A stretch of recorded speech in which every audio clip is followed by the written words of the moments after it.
സഹായിക്കണമെന്നുള്ള മനസ്സിൽ നിന്നാണ് ഈ സഹായകൻ എന്നുള്ള കോൺസെപ്റ്റൊക്കെ പരിശുദ്ധാത്മാവ് നമുക്ക് ഈശോ വെളിപ്പെടുത്തി തന്നിരിക്കുന്നത്. Take the bed of God, സഹായകൻ. സ്തുതിക്കട്ടെ. ഹല്ലേലൂയ. Hallelujah hallelujah. യേശുവേ നന്ദി. Hallelujah hallelujah hallelujah hallelujah hallelujah. യേശുവേ ആരാധന ആരാധന ആരാധന ആരാധന. Hallelujah hallelujah hallelujah hallelujah. Yohannan 14:26.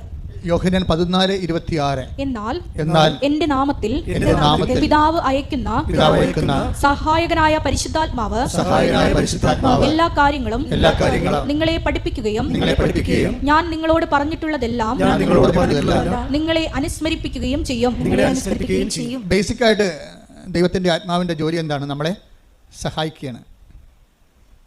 നിങ്ങളെ ക്രിസ്ത്യാനിറ്റിയുമായിട്ട് പരിചയപ്പെടുമ്പോൾ സ്വാഭാവികമായും ആദ്യം വരണത് ഈ സഹായകൻ്റെ കൗണ്ടറിലാണ് വരുന്നത്.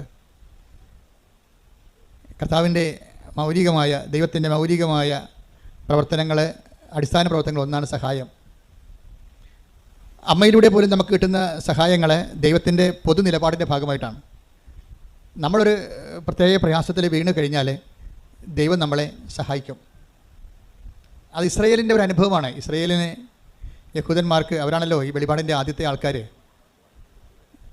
അതുകൊണ്ട് തന്നെ അവരും ദൈവത്തെ മനസ്സിലാക്കിയിരിക്കുന്നത് തക്ക സമയത്ത് സഹായിക്കുന്നയാളെന്നാണ്. അതുകൊണ്ട് അവിടെ ഈ കാർഷിക വിളകളെല്ലാം നശിച്ച് നാട് നാറാണക്കല്ല് പറിക്കണ ഒരു സമയത്ത് അമ്മമാർ കുഞ്ഞുങ്ങളെ തന്നെത്താൻ പുഴുങ്ങി തിന്നുമായിരുന്നു. ഒന്ന് ചിന്തിച്ച് നോക്കിയേ, ഒരു കാലം അങ്ങനെ ഉണ്ടായിരുന്നു. സ്വന്തം കുഞ്ഞുങ്ങളെ തന്നെ അങ്ങോട്ടും ഇങ്ങോട്ടും കൊന്ന് പുഴുങ്ങി തിന്നുന്ന കാലം. അത്രയ്ക്ക് മനുഷ്യൻ വിശന്നിട്ട് ആക്രാന്തം കയറി കണ്ണിൽ ഭ്രാന്ത് കയറിയ കാലം. നാട് മുഴുവൻ ഒരു രക്ഷയുമില്ല, വെള്ളം കിട്ടാൻ പോലും മാർഗമില്ല, ആക്രാന്തത്തിൻ്റെ കാലം. അപ്പോൾ ആ കാലത്ത് ഒരു മനുഷ്യൻ ഇസ്രയേലിലെ രാജാവിനെ കാണും. രാജാവിനെ കാണുമ്പോൾ രാജാവാണല്ല സഹായിക്കേണ്ടത്. അപ്പോൾ ഈ മനുഷ്യൻ പറയും, രാജാവേ സഹായിക്കണമെന്ന് പറയും. അപ്പോൾ രാജാവ് എന്താ പറയണത്? നമ്മുടെ ഉടമ്പടി പുസ്തകത്തിലുണ്ടത്. കർത്താവ് സഹായിച്ചില്ലെങ്കിൽ എനിക്കെങ്ങനെ സഹായിക്കാൻ കഴിയും? 2 രാജാക്കന്മാർ 6:27. അവൻ പറഞ്ഞു കർത്താവ് സഹായിക്കുന്നില്ലെങ്കിൽ.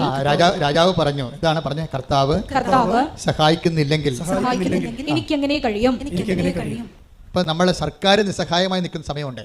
ഇപ്പോൾ തുടങ്ങിയതല്ലത്, എല്ലാ കാലങ്ങളിലും ഉണ്ട്. ജനങ്ങളെ ഭരിക്കുകയും നയിക്കുകയും സംരക്ഷിക്കുകയും ചെയ്യുന്ന സർക്കാർ തന്നെ ചില വിഷയങ്ങളിൽ നിസ്സഹായമായി നിൽക്കും. അത് ഞാനും കണ്ടിട്ടുണ്ട്. നമ്മളെത്ര ഇന്ന് കാണുന്ന പല ആൾക്കാരും നമ്മൾ സമാധാന കാലത്ത് മാത്രമാണ് അവർക്ക് അവിടെ അധികാരം പ്രയോഗത്തിൽ വരത്തുള്ളൂ.